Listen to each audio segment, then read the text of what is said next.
Hello and welcome to episode 47 of Fergo and the Freak. I'm that bloke from Rugby League Project, Andrew Ferguson. You can find me on Twitter at AndrewRP. And joining me is League Freak, who you can find on Twitter at League Freak. How you going there, mate? Very, very good. It's almost Origin time. It's almost decider time. And it's just a shame Mitchell Pearce is playing for New South Wales. Yes. We've been over this a little bit off air, talking about how, well, especially this is my theory anyway, that the fact that Mitchell Pearce is in there has just killed the excitement of this game for Blues fans. Yeah, I feel that way. I feel like, I don't know, that we're going to sit down and be watching a procession, a funeral. We are either way, aren't we? Because if we win, then it's like, hooray, we won, but fuck, that probably means we've got Mitchell Pearce as the starting half next year. Yeah. And if we lose, it's like, and if we lose, it's like, oh, fuck, Mitchell Pearce has cost us another Origin one. We've got to wait till next year to bloody have another crack at it. We know the hilarious thing is if we win, right, he will be guaranteed to get at least up to 22 Origin games because he'll play all 3 games next year as well. Absolutely. And now you're starting to get into the super rarefied air of like players that have been outstanding Origin success stories. So, I mean, he still might get there even if we lose. You know, they keep wanting to pick him. It's ridiculous. It is. Now, there was an article out today that said he's got a clause in his contract with the Knights that says that it's mostly focused on the Knights' success, which might be a reason why he's shirked Origin responsibilities so far, perhaps. Saying that if they get into the finals, then he gets a bonus, and if they make it to the top 4, he gets a bigger bonus. It's an interesting contract that he's got. I mean, I don't know that. I guess a club like Newcastle can afford to do a contract like that, but it's not one that I would want to kind of sign a player to. Yeah, it's the fan in me wishes all players had a contract that was like that. But I mean, at the same time, these people have got to eat, and someone's got to end up last on the ladder somewhere. Yeah, exactly. And like, what happens if, you know, what would end up happening? You'd get players that would sign for a club, and I'll just pick a club like, say the Broncos. Right? Oh yeah, let's say the Broncos, right? Yeah, so the Broncos sign somebody on a contract, and they've got clauses in that if they get top 4, they get a huge amount of money. If they get top 8, they get a reasonable amount of money, blah, blah, blah. And then they miss the 8. And you're going to have a player that's like, man, we've missed the 8 2+ years in a row. I'm down $250,000 because of it. I want out.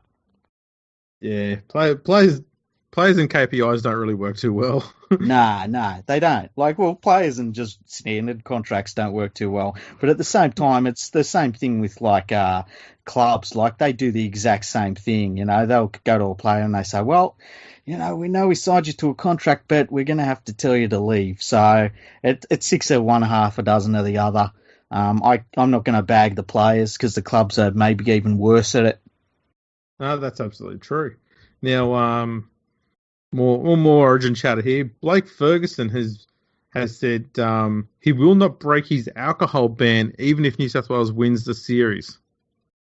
Do you reckon that's true? Okay, I'm going to ask you a question here, right? Okay.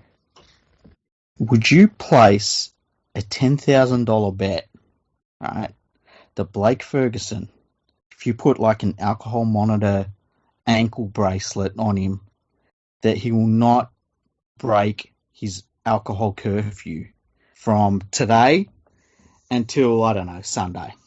At all. He will not break it. There's no chance of him breaking it. Would you put $10,000 on that? Let me answer by saying this. I think he was drunk when he made that statement. That's hilarious. Of course he's getting pissed. Shit. He's getting shit-faced. Oh, just, you know, how could you not? If you win, like, will it be his first Origin series win? It might be, hey? It could be. I haven't really looked that up. Let me see if I can check that out now. If like only there was a website I could check that out on. I know. We need something at like someone should set up some sort of project about rugby league. Wow. And it contains statistical analyses of the game. That'd be fantastic. See how I said analyses? It's analyses. Like, yeah, that's my version of when Alan Jones says elite instead of elite. He's the only person in the world that says elite. I don't get Let's that. see. Which years did we win the State of Origin series since 2013? It's 2014 and 2018, wasn't it? I think so. Yeah. Yeah. So he didn't play a single game in 2014 Yeah. or 2015 or Okay. 2018. Okay. There we go. It'll be his first series win. He's gonna get fucked up. How'd that go again? Fucked up. Love it. Love it. Right, there has been one change to the Queensland side because Gillette, Yeah. he's been ruled out and has Yeah. been replaced by Ethan Lowe. Initially, we heard that Dylan Napper was going to be called into the team, but Kevy's stuck to his senses and realised that he offers nothing, so kept him as 18th man. Yeah, it's interesting. I read it somewhere, and I don't know where it was today that Napa had been called in, but I guess Kevy put a big thick marker through that one. Yeah, I dare say he realised that he needed some forwards to actually do some work, and so he went with the bloke who's been playing centre mostly at South this year. Oddly enough. As you would, yeah. Man, this Queensland team, I don't like the look of it. I know that it's when you don't like the look of Queensland that they play their best footy, but I just look at this Queensland team and I'm like, it just looks like a bit of a mess to me. You know what? It looks light. It looks very light. They don't have much size on the bench. Yeah. Or in the starting lineup, really, especially once that 25-minute mark hits, and they're going to start to hit on that rotation in the forwards. Yeah. I don't know, when you got someone like Clemmer on the opposition team, you don't have someone off the bench that's going to be able to counter him. I don't know. I worry about their middle. You know, if we didn't have Mitchell Pearce, I'd say we were specials. Now, I can't make a segue here. The other one was Darren Lockyer says that this Origin decider could define Daly Cherry Evans. It could be the game that his legacy is judged upon. Now, I don't know if that's fair, given that he's done reasonably well, to be honest. Yeah, I mean, I think he's played really well. You've got to remember he played the first Origin match, having not played any club football for a couple of months, I think it was, because of an injury. So I thought he played great in the first match. The second match was, I mean, you know, no halfback was going to play great in that game for Queensland. They were just completely dominated. I think it's unfair. I think he's achieved, I mean, he's been a premiership winner as a very young player. I don't think it's a game like that. That sort of kind of reads to me like, you know, a former Origin player wanting to rev them up going into the decider. But yeah, I don't know. It just seems like a headline, and a really empty headline to me. I don't know. What do you reckon? Well, the first thing I think of is, you compare it to Mitchell Pearce. And Mitchell Pearce has probably had his career defined already long ago as being an Origin failure, and yet he's still got a call-up for this game. Yes. And I don't think DCE, being captain and losing this Origin series, is going to define his career in any way if Mitchell Pearce can still keep getting called up after his abysmal record in Origin. Yeah, I would agree with that. And the other thing is, too, DCE was, you know, when he was playing off the bench and stuff like that and coming into the Queensland team and playing like in the forwards and stuff, he was outstanding. Yeah. Like, he would play great. He was playing great no matter where they put him. I think he's always played really well for Queensland. And, I just don't... I just think it was one of those headlines that was just, you know, just toss one up. He's one of those players, DC, where he's managed to not just be a smug, smarmy person who most fans hate, but he's also hated by Queenslanders because of his decision to not go and move to the Gold Coast to play up there. Mm-hmm. Remember there was talk about him being reneging on the Queenslanders and stuff like that by staying in New South Wales.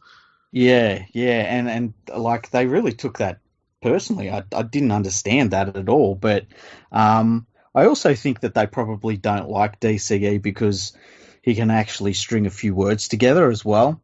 He just doesn't seem like a Queenslander when you hear him speak. That is very true. It's very true. I cannot pull that argument apart at all. That makes complete sense. Yeah. I mean, he doesn't. First of all, he doesn't speak in monotone, and it's not just a drone. It's not just a droney, 3-word answer. So doesn't speak like a Queenslander, and they fear it. I even heard him once use a word that had more than 2 syllables in it. Yeah, exactly. So, and sometimes, the Queenslanders, they get a little bit worried about them sort of people. They do, yeah. They They're spit wary out about their it. chew and they put their banjo down and look, Pa.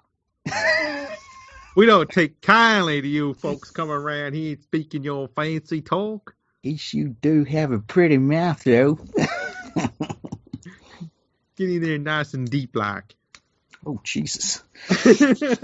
Now, And goodbye to all our Queensland listeners. it was nice having you on board. Yeah, it was fun while it lasted. Yeah. Kevin Walters has said Christian Welch should have been picked in Origin 1. Kevin Walters, the man who picks the teams. Okay, nice. Well, there you go. Thanks, Kevy. Kevin Walters was the one who had a cry last year because Billy Slater didn't play in Game 1.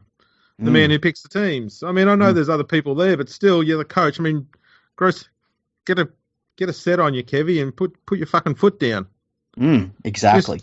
Just crying all the time, Caper, mate. That's just not good enough for an Origin coach. You got to get tough and hard and get nasty and start swinging your dick around a bit, mate. The loser of this game loses their job. Him or Fittler, whoever loses, done. You know what? I think you're absolutely spot on. And it's a plum job. Like you coach 3 games a year, you're a 50-50 shot of being successful, and you get paid a lot of money. And yeah, you can say, oh yeah, I'm an Origin coach. How about you? Oh, you're just a club coach, eh? Oh, all right.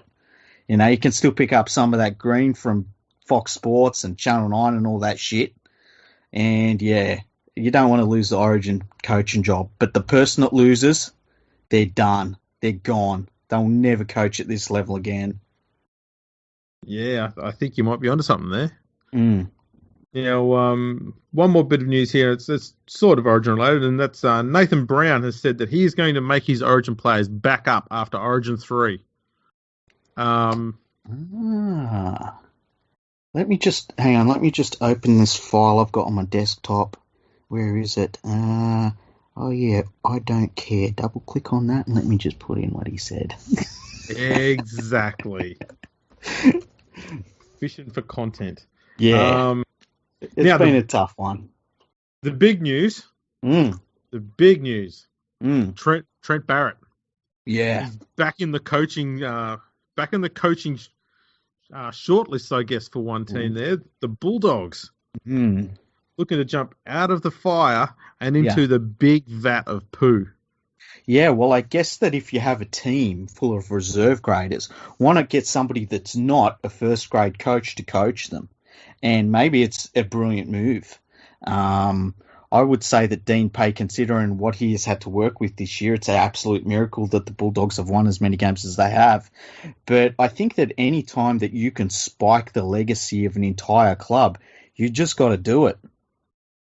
Yeah, I'd have thought too that the Bulldogs would have learned from the last time they decided to go and hire a former Manly coach. You'd think so. So. But to be fair to Trent Barrett, he does have the runs on the board. Okay. He's got runs on the board in a game of rugby league. That's probably a very, very fitting analogy for Trent Barrett. Yeah. I like to say things that just people say in the media because I feel like that, sometimes I like to bring mainstream media to this podcast. It's like when I talk about people are saying that Trent Barrett might be up for that job. And it's like, who? Name them. Name these people. Who are it's these like, no, that's not how it works. Staff writers say. Yeah. There's been calls for. That's another good one. There's been calls for Trent Barrett to replace Dean Pay. From who? Yeah. Who are they? Name them.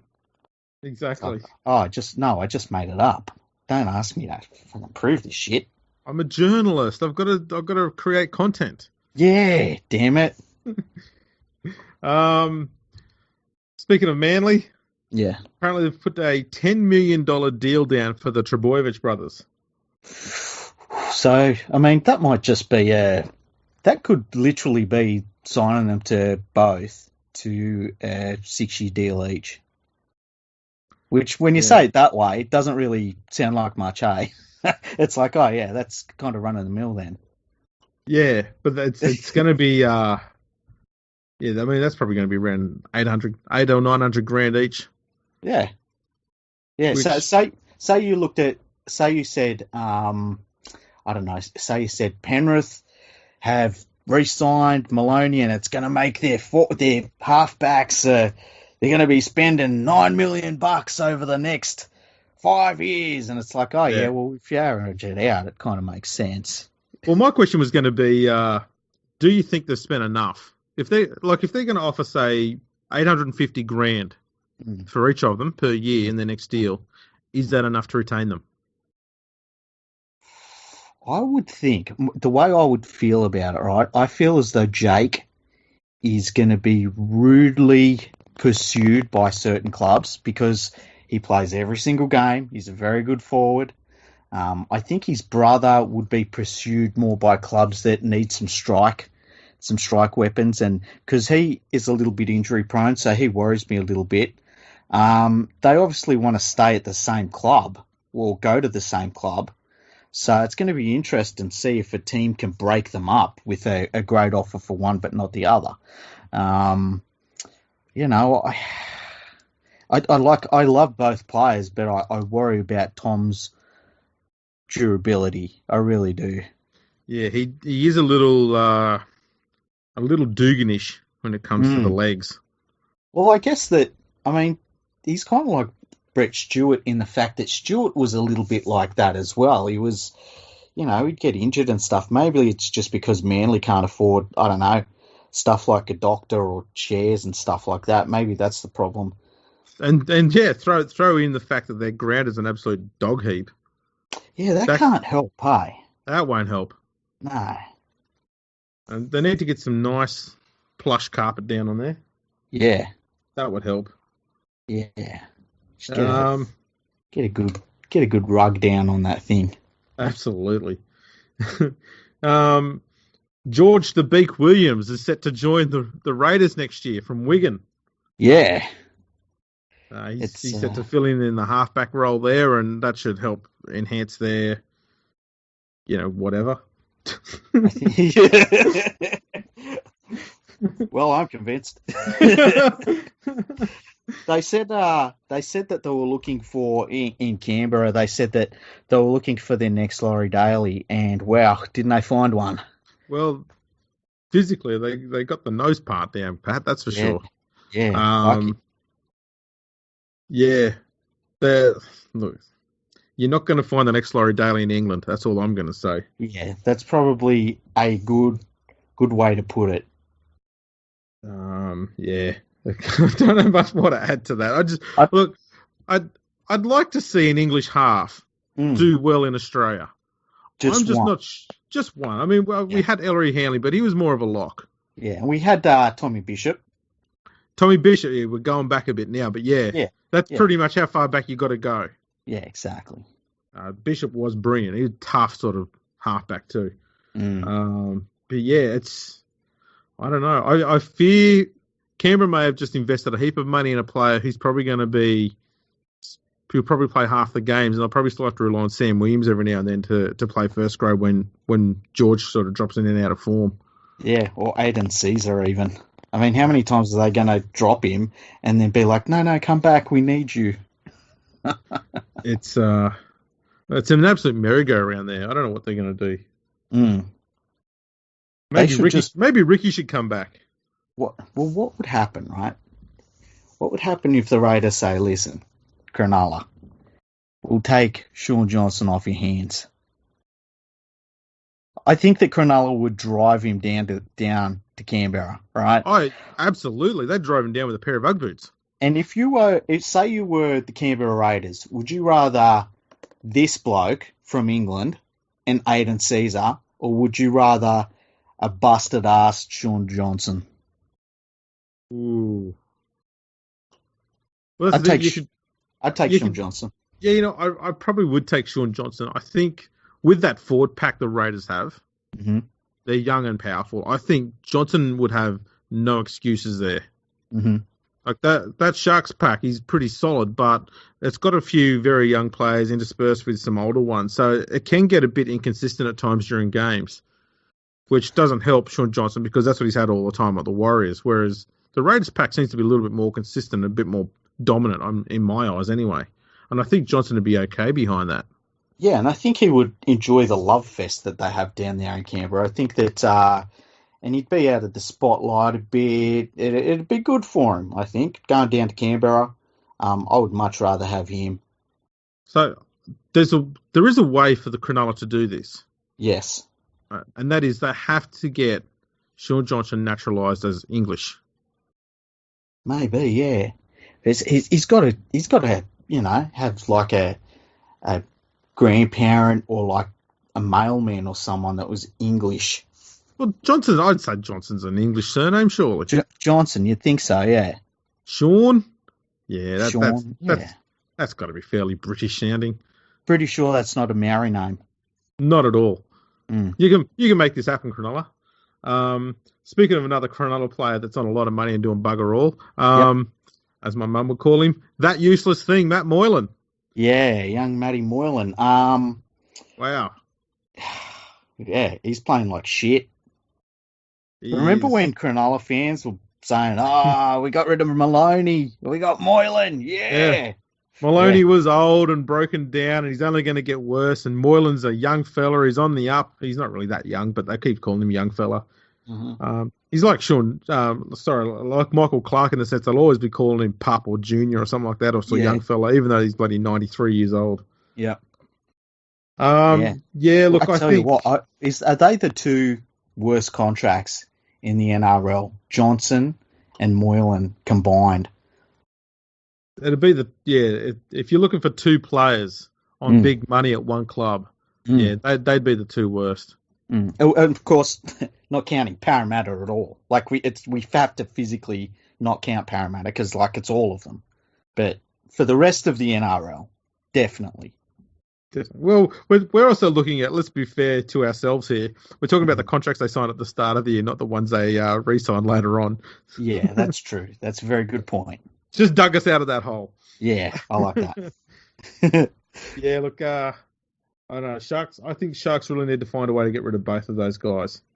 They've got enough good young backs coming through. Mm. Yeah, I think they can. I mean, who knows? They've got a lot of money tied up in those players, and I wouldn't be surprised that Valentine Holmes may get sick of waiting for an NFL gig and may come home next year if he doesn't get one. Yeah, and then they'll have to move them. Yeah, and if he does, it'd be good to have the cash in the bank. And if you get rid of both of those, especially with Gallen retiring, I mean, the Sharks are going to have, if they do that, they're going to have close to over $2 million available in the cap. Yeah, and you could get Valentine Holmes and somebody else, like a real good player. So, well, they don't need a half. That's a good thing. They've got two good halves there already. Yeah, if they can hold Flanagan, though. They need to hold Flanagan. Yeah. I think all they need to do is probably buy, probably just another prop to put on the bench, and then, because that's the other thing too. You got to also throw in Aaron Woods to that combination. Mm-hmm. Get rid of him too. Yeah, he's crap. And I think Dugan might be in his last year of his contract as well. Look at how much money they've got tied up in those four blokes, and the output they get from them. It's terrible.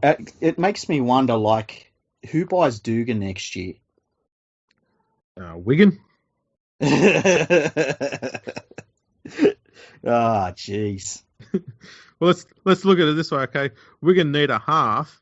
Yeah. And Dugan's never played there before, but I think Dugan's got a skill set that would work at 5'8" over there in England, because why not? Yeah. Why not? He'd be like Jack Whiten over there. Imagine if he goes over there and just the softer grounds, for whatever reason, just works for him, and all of a sudden he's not missing a game. He bounces up in every play, the ball and stuff. I mean, there's some players they enjoy going over there, like David Fafita. He's playing like Arthur Beetson right now. Oh, he's ripping them apart over there. Yeah, and it makes no sense, but Some players are just like that. They just enjoy it. Yeah, I think if Dugan did go over there next year, because he's not that Yeah, old either. I think if he went over there next year, yeah. he would probably end up being Man of Steel for about 4 years in a row and would destroy them. Well, right now, Blake Austin, I think, is leading their Man of Steel award. Yeah, yeah. I'd rate Dugan above him Yeah. a little bit. Okay, Parramatta's had a big loss for next year. Oh, really? Manu Ma'u is off to Hull FC. The As mighty bottle throwers. as the resident Hull FC fan on this podcast, how do you Yes. feel about this signing? I don't know how I feel like. I guess it depends how he turns up, you know. It's one of the weird things about Hull FC signings is sometimes you can think that they're going to be crap and they turn up and they actually play pretty well. And then other times you think, oh, yeah, we've got a good one here. And then they just turn up and they haven't wanted to be there the whole time. And that's normally when our supporter base decides to like help put the posts away. Help the ground staff put the posts away when we get upset. So yeah, and then we recycle bottles and stuff by throwing them onto the field and things like that. We also donate money, throwing coins and things like that. So, you know, we're a caring type at Hull FC. So that needs to be remembered. But I guess time will tell if he's a good signing or not. I think he'll probably do pretty well over there. Yeah. Now, there was another bit of news here, and that was the NRL has stepped in to ensure that no repeat of the 2018 Origin farce, which saw Queensland fullback Billy Slater awarded the Wally Lewis medal despite only playing 2 games of the series. That story comes from the Daily Telegraph. I'm not going to click on it, so that's all we know about it. Yeah. What ideas do you think that they could come up with? Well, just handing the right person the player of the series would be a good start. Yeah, the first thing is they've got to hand it to someone wearing a blue jumper because that makes sense. Well, okay, well, how about this, right? Just say James Maloney has a blinder in Game 3, right? Single-handedly wins the game for New South Wales. And so he's played in New South Wales 2 victories, okay? He wasn't there for their loss in Game 1. He can't win them player of the series. Yeah. Okay. Nonsense. Right. Yeah. I just wanted to clear that one up. Yeah, no, I fully agree. It's nonsense. Because as we discussed off air just very quickly, is that when I mentioned this one, you said the problem wasn't the fact that he only played 2 games. No, Slater. The problem was the fact they picked the wrong person. Yeah, it was like, and from memory, Slater had one really good game. Yeah. And the other one was like just all right. And the thing about last year's series is that, from memory, Tedesco was outstanding through the whole thing.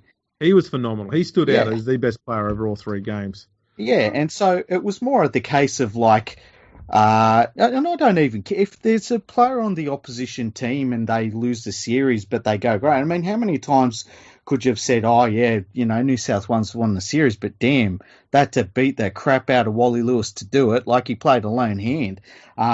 I don't mind the other team getting the player of the series, but the problem with last year's one is like when you heard it was Billy Slater, it was like, what? Had they, you know, when it was being tweeted, have they got that wrong? Surely they've got that wrong. And you kind of look back at it and, you know, there's a reason why you can't bet on a lot of these player of the series awards because they get a bit fucking weird sometimes. You know what I mean? Exactly. So for me, it always seemed that Billy Slater got that award based on the fact that he had one really good game in Game 2 and the fact that he was retiring for Game 3. Like everyone knew he was leaving on Game 3. We went, let's give him a little present to say well done and well, you know, congratulations, and here's a little present to see you out. I know, like I think isn't it supposed to be the Australian selectors select that award? Oh, who knows? It might be the people who select Golden Boot. Possibly. It seemed like a similar sort of pickup, eh? Yeah. At that rate, I'm surprised Tommy Mackinson didn't win the Wally Lewis medal. I think we should call the Golden Boot something different. I reckon we should call it like the brass slipper or something. Because that's all it fucking is. How much gold do you reckon is in the Golden Boot? on like in the trophy. Like, not much. It's probably just a hunk of melted down iron, yeah, colored in gold paint. yeah. It's like that cheap, shitty spray paint. Yeah, Yeah, but it's like fucking super cheap auto. $2.50 a can. Yeah, Spray that on, no one will know any difference. yeah. Well, what could we call the golden boot? I reckon maybe we could go with the yellowish croc. Yellowish croc. Let me think. What about ooh, what are other names for boots? Shoe. You could call it a shoe. The brass shoe. Thong. The brass. That would go down with the difference in translation or whatever it is, the definition of that word across two different cultures. Yeah. We give a piece of golden underwear to the person who wins it in England. That would be great. And have to hold it up like someone's done something sticky like. Yeah. I suppose you could also have the golden gumboot. Golden gumboot would be pretty cool to win though. Like, I was thinking that could be for the New Zealand players. Maybe we could make it country specific. well, like all of it pales into insignificance in the face of the King of Rugby League awards. Well, we know this, and Yeah. just so everyone knows, we're going to be doing an epic King of Rugby League awards show at the end of the year. Epic. We will announce the winner. We'll go back through the history of the award, the winners. Yeah. We might even just put in a ton of awards.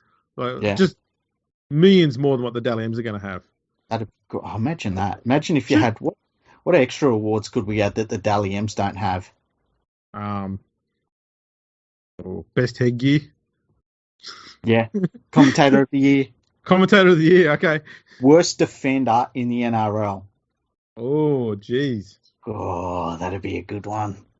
I think there are some real contenders there. Yeah, Ryan Hall wins that. Oh, I don't know. I think I've ruined it already. Nah, I think... Mate, ever since I saw him do that turn the wrong way on the weekend, and so he couldn't see the bloke he had to defend against, yeah, I'm going to struggle to find anyone worse than that. Did you see the Sydney Roosters tweeted an animated GIF of him basically being so terribly out of position, and then they said something like, "Oh, he never stops in defence," and it's like, yeah, he couldn't because he let the guy run bloody 20 metres past him. He had to turn around and get to him.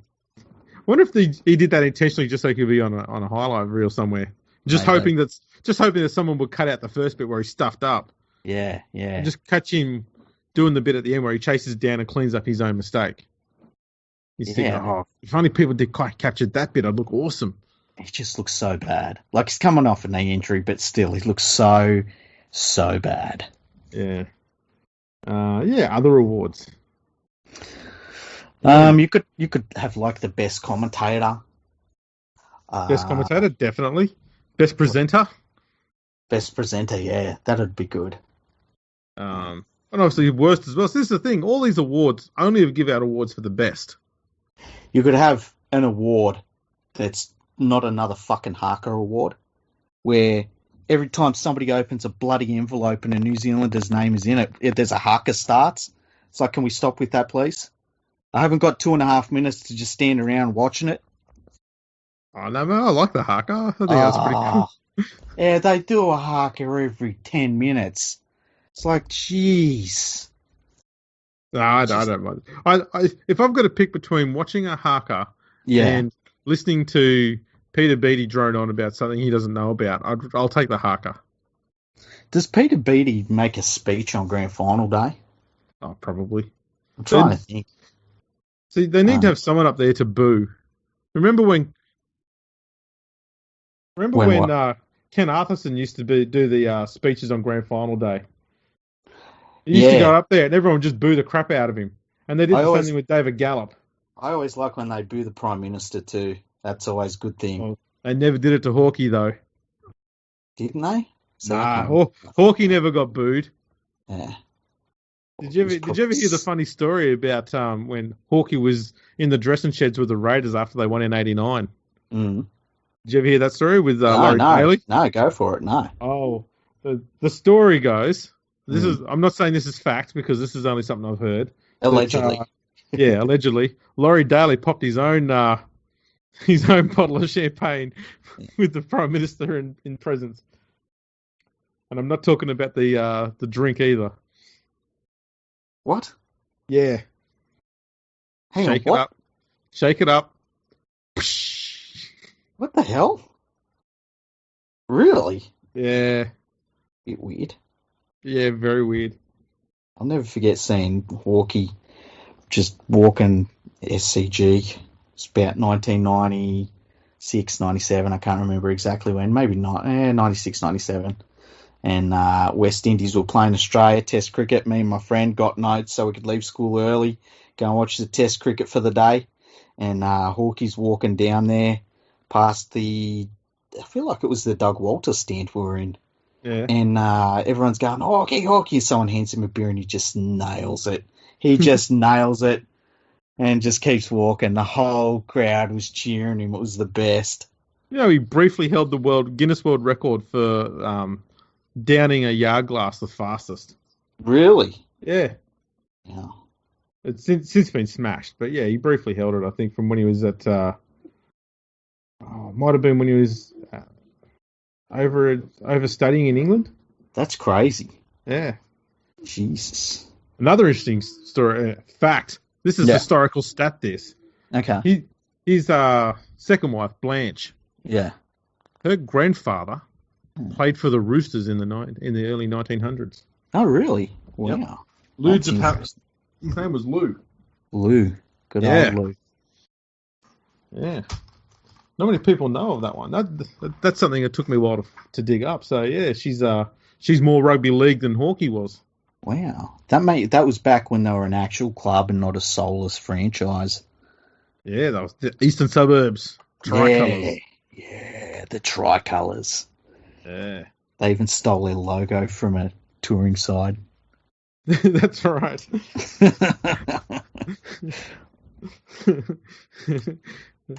a very poor remake of it too. Yeah, exactly. The French were pretty happy with what theirs was, but the Roosters just went, let's just rip it off, get some kid to draw their version of it and go from there. Yeah, just steal it. We'll just use it. Absolutely. Yeah, that's that's pretty much most of the important news done anyway. Yeah. There's some other story about New South Wales set for a multi-million-dollar win over Queensland. Something to do with the bush. Don't know what that's about because it's on the Telegraph. I don't like clicking on their articles, so... Yeah, I mean, I'm not a fan of the bush. I love the bush. Do ya? Yeah. Yeah, bush isn't for me, man. I'm a city boy. That's right.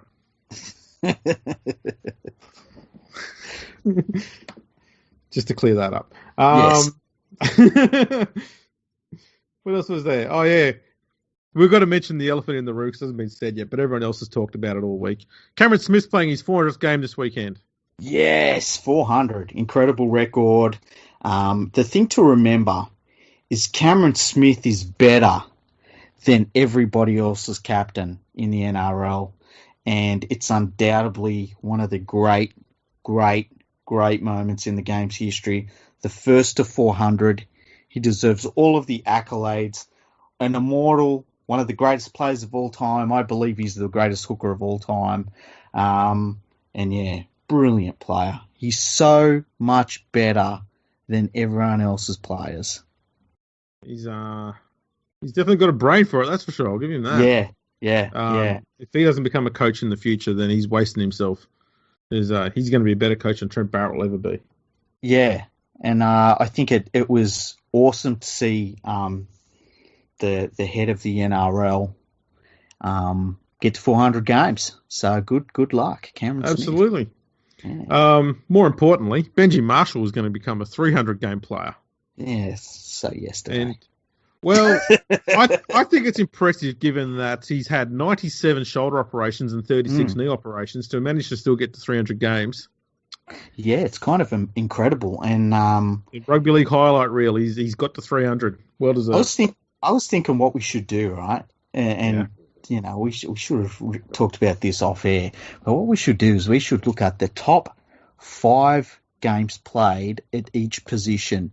So, and just see where, is it more forwards? Is it more backs? I feel like it's more backs than forwards. And so the top 5 players of all with the most number of games positions they've played. Each position, yeah. All right, we can do this.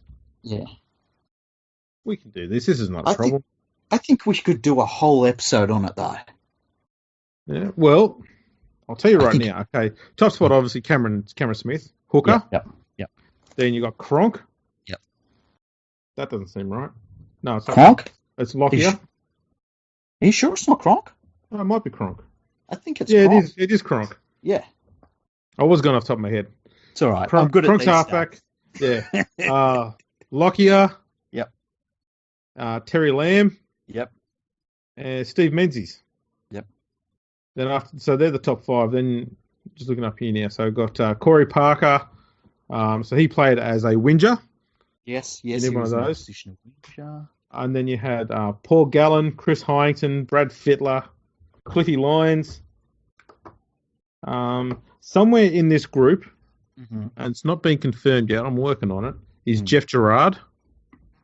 Was he exactly 300 or was it 312? No, his number of games is still disputed because he played a lot of games off the bench. And in the 70s and 80s, a lot of clubs would refuse to count appearances off the bench, even if they'd scored points. I know this because for so long, Terry Lamb had only had 349 games. And myself and Sean on Rugby League Project, we managed to prove with evidence to the NRL that he'd actually played 350 games, and we got the official record changed to show that. Wow, that's absolutely incredible. You've changed the history of rugby league. Well, we've corrected it. Yeah, well, Yeah.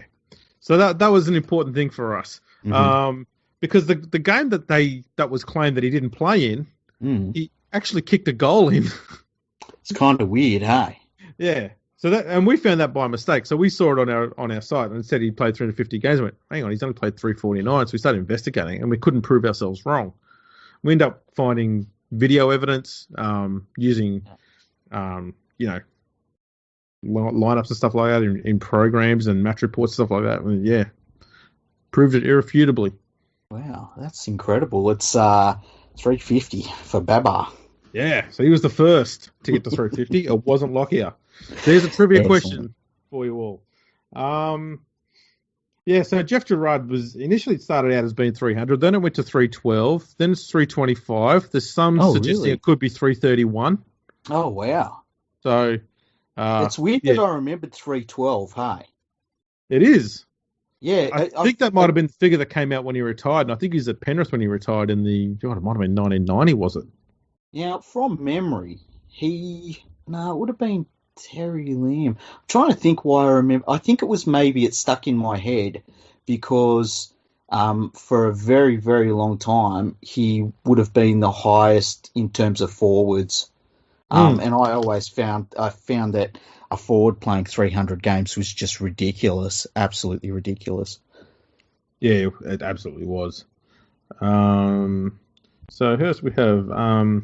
Nathan Hindmarsh, Andrew Eddinghausen, Ryan Hoffman, Luke Lewis, John Sutton, Jonathan Thurston, Slater, Jason Croker, Hazem El Masri, Paul Langmack, Luke Prittis, Steve Price, Brent Kite, Ruben Wiki. Finding a lot of forwards here. Petro Sivanasiva, Kamali, Darius Boyd, Sam Thaiday, Anthony Watmo, Anthony Minicello, Adam Blair, somehow. Luke Ricketson, Simon Mannering, Scott Prince, and John Morris is on 300. Wow, exactly.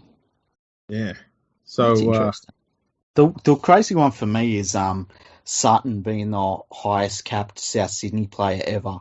Yeah. Like it's for such an incredible club.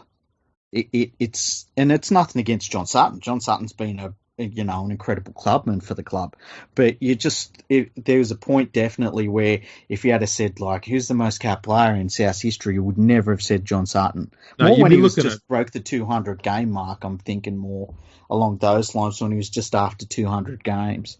Yeah, because they've had some bloody good players over the years. Bloody oath they have. So I mean, we could probably do an episode where we go through all of that, and we could probably talk about all their careers, perhaps.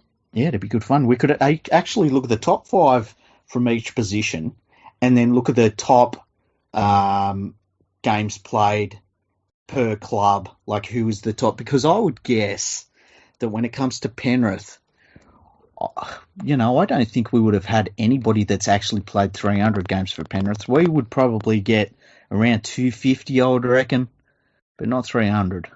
Not 300? Not 300. No, No not way. even close. It's Steve Carter's on 248. There you go. I loved Steve Carter as a player. Damn, he was so good. Yeah, I was a huge fan of his. Man, He was brilliant. that top four for most games played for the Panthers. Yeah. Steve Carter, Craig Gower, Royce Simmons, Greg Alexander. Yeah, some Penrith right there.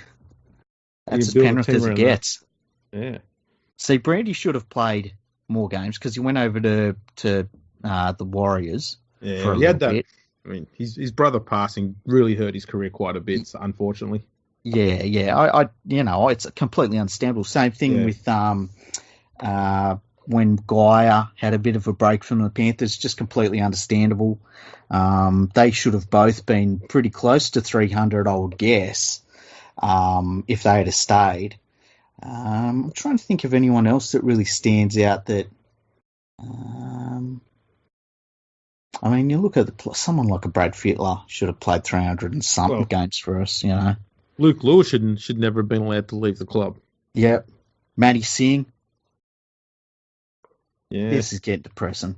Tell me about the Tigers. All right. The Tigers have got players about to reach 300 games. Oh, nice. Isn't that crazy? The fact that the West Tigers have been around since 2000. Here's they're about to have question. players to get 300 games, and yet the Panthers have been around since 67, haven't got any. It's crazy. But here's a question, right? Did the Illawarra Steelers ever have a player play 300 games? I'm pretty sure the answer is no. Yeah, I don't think they did. No. Let's have a look. This is pretty much just a test of let's see how quickly I can navigate around my own website. Pretty much. That's all I'm testing here. It says nothing to do with the Steelers. Yeah, they didn't even have a player get to 200 games. Are you fucking serious? Yeah, Michael Bolt, 169. Holy shit. And this is the thing that I find funny, because I still think of the West Tigers as a brand new club, and yet they've got more of a history than the Illawarra Steelers did. Yeah. How weird's that? Yeah, the Steelers only had 13 players who reached 100 games. That's craziness. Yeah. Who do you reckon's the best Illawarra Steelers player of all time? Like, at any time played for the club, best Steeler of all time. Best Steeler of all time. Wow. I know what I'd say. Brad Mackay. Oh, that's a pretty good one, actually. I wasn't thinking about him. He's right up there. See, I would say Brian Girdler. Yeah.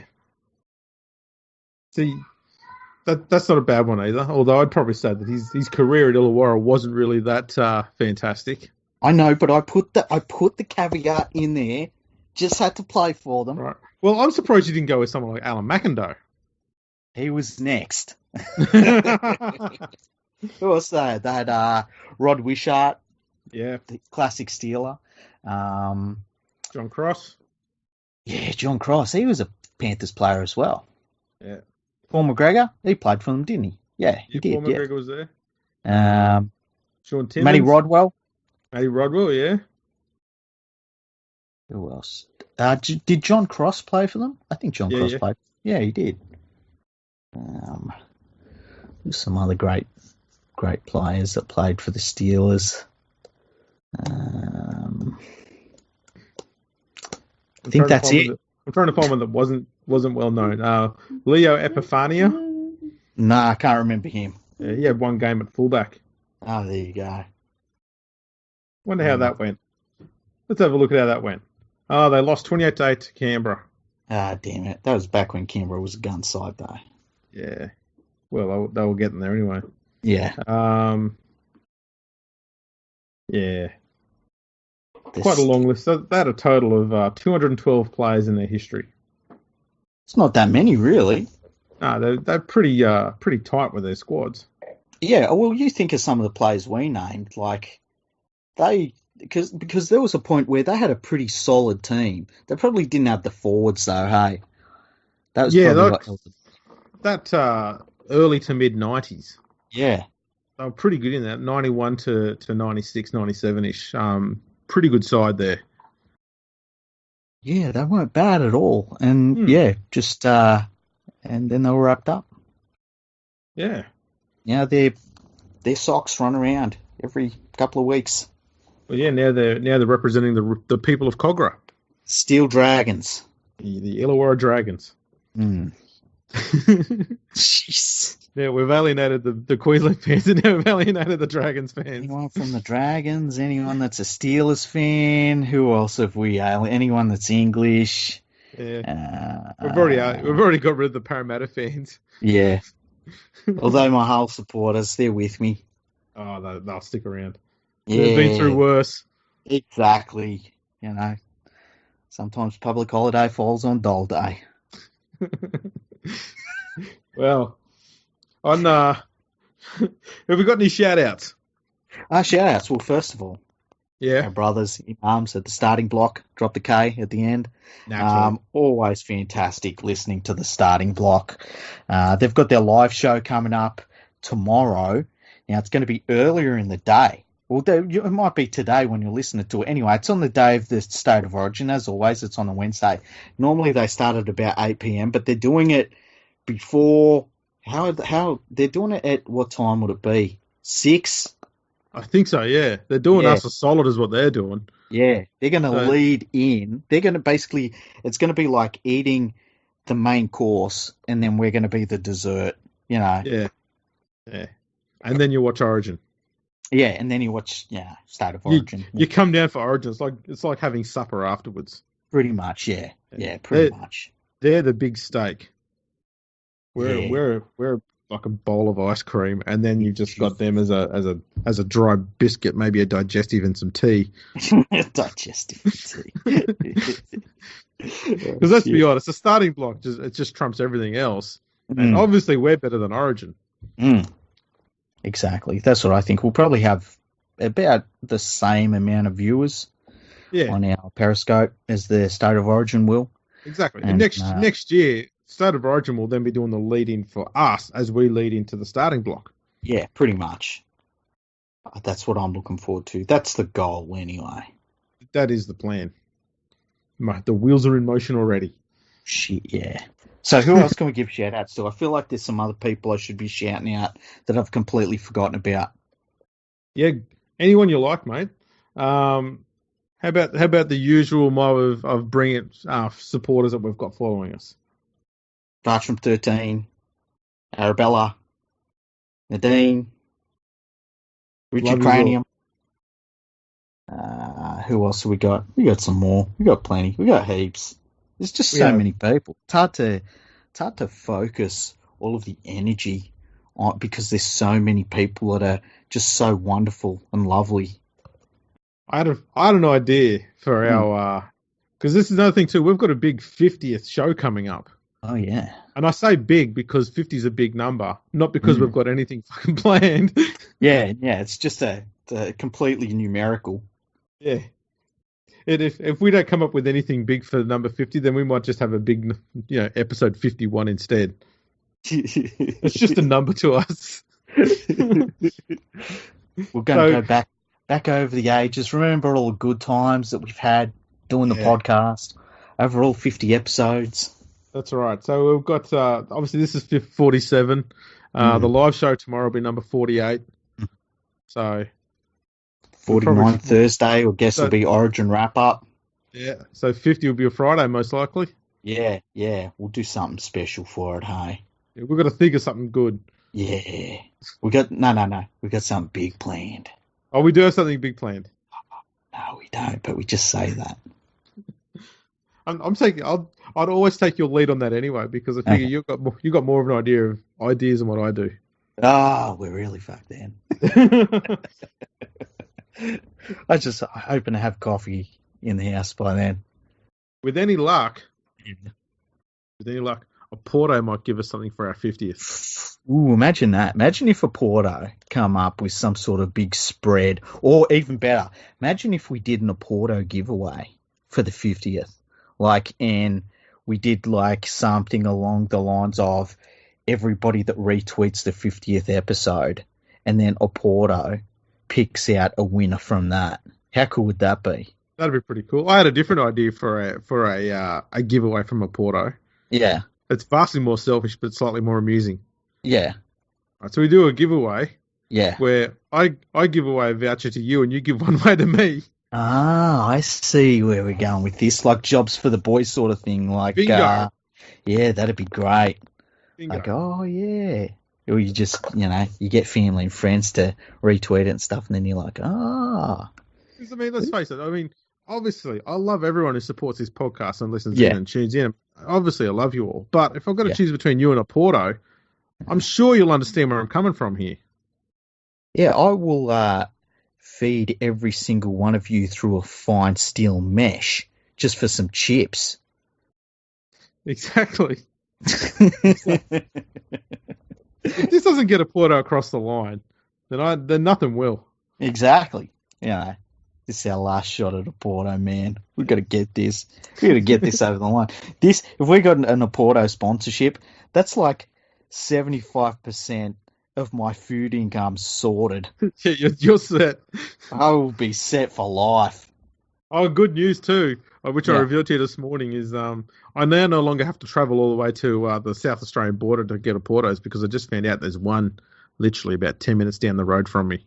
That's the best. It's recently opened up. They are everywhere. They are amazing. A Porto. If you want a Porto, if you want some Portuguese-style chicken, boom, Porto. A Porto. I'm coming. We have to make an ad for that. We really do. I might do that tonight. Yeah, it's good. Now, Jason, I'll do that. So I think at this rate, we might have to wrap it up and let everyone go, because we've pretty much wasted the last 15 minutes of their time. Pretty much. As we do. You want procrastination and time wasting? You come to the right place, baby. You come to us. We got you covered. Yeah. So, you know what we should do just before we go? Yeah. Tell them about the episode we did yesterday. Yeah. So just so everyone knows, this is actually episode 47, take 2. Yeah. We recorded it yesterday, and it went for about 20 minutes of talking about Origin. And then there was about 25 minutes where Freaky's microphone kept cutting in and out and stuffing up. And so we just continued recording and created an absolute shit of an episode. And we haven't deleted it. Yeah, you forgot about the phone call too. There was a phone call. Yeah, I did get a phone call from from someone trying to sell me a holiday. And he hung up on me after about 5 minutes. Yeah. It was a bad one. It was a bad one. And it was after that episode, and after we finished recording, we went, holy shit, we've just realised that we now have standards. We can't put that out. Yeah. We've now got levels that we want to hit now. Yeah. It's like, if I had to describe that episode in one word, it would probably be abortion.